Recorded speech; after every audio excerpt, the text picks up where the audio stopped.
What's good, YouTube? It is your boy, Big Cool, coming to you from Colossal Sports TV.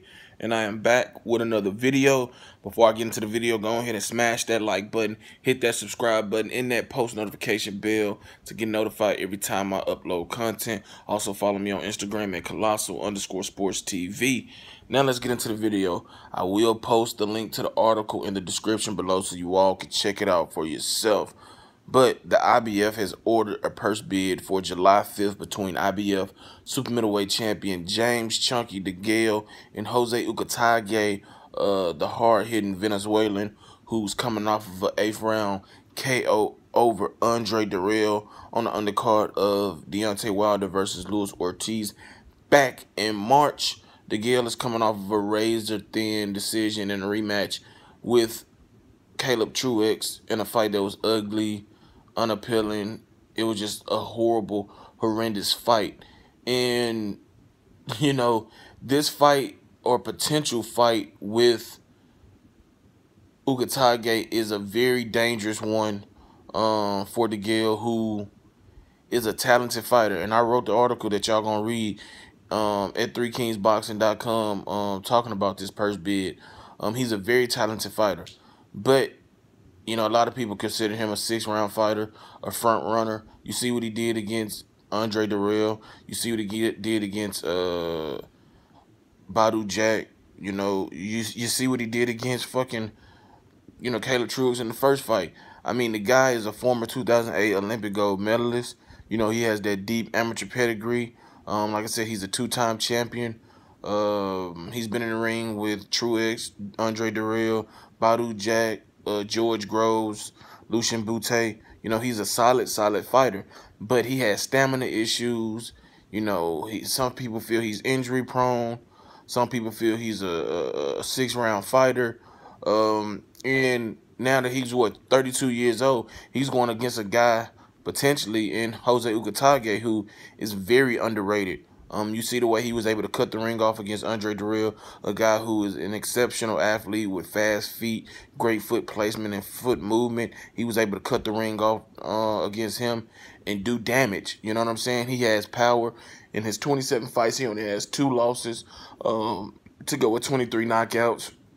He's shown to have a beard, and he's definitely one of the most slept on 168-pounders in the division right now. I would love to see him in against Gilberto Ramirez, Jesse Hart, George Groves, Chris Eubank, Callum Smith, David Benavidez. The list goes on and on. Dude is very underrated, has a very good skill set. He's very confident, and he poses a lot of threat to a lot of the top guys at 168. And honestly, if you ask me who would I favor in a fight between him and James DeGale, I would favor Jose Uzcategui. It doesn't matter if it takes place in America, Venezuela, or the UK. I think that his power travels. I think his underrated skill set is going to be, you know, too much for James DeGale, who at this point is food, man. He food for the other top 168-pounders. He lost to Caleb Truex.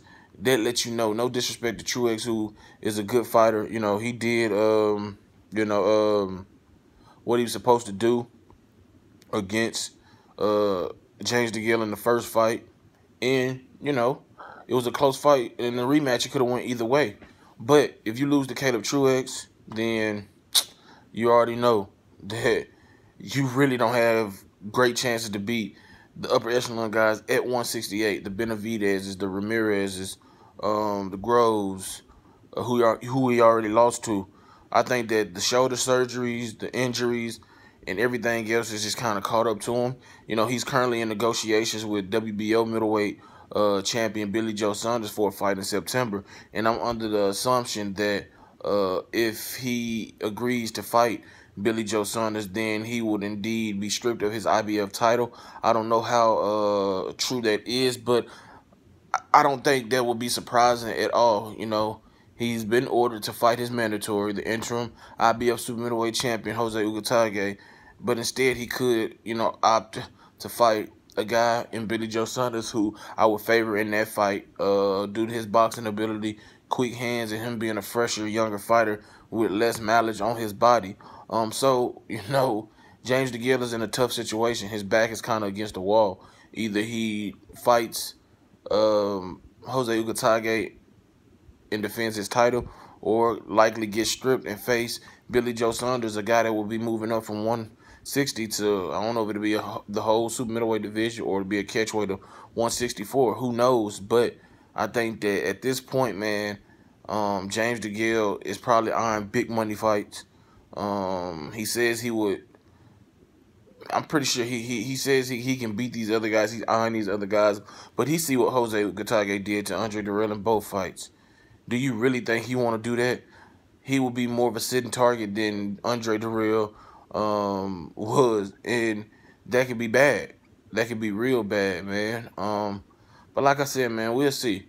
Obviously, they're going to a purse bid because they haven't been able to reach an agreement, and I think they haven't been able to reach an agreement because they're still, I think Frank Warren is currently negotiating still a deal with, or shit, I don't know who the fuck. Yeah, Frank Warren is negotiating a deal between his fighters, James DeGale and Billy Joe Saunders. So we'll see how it is, man.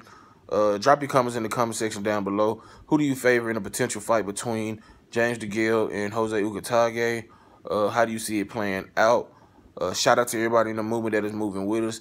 Be sure to check out 3kingsboxing.com for your latest and greatest updated, unfiltered, and unbiased boxing news, reported the way it should be.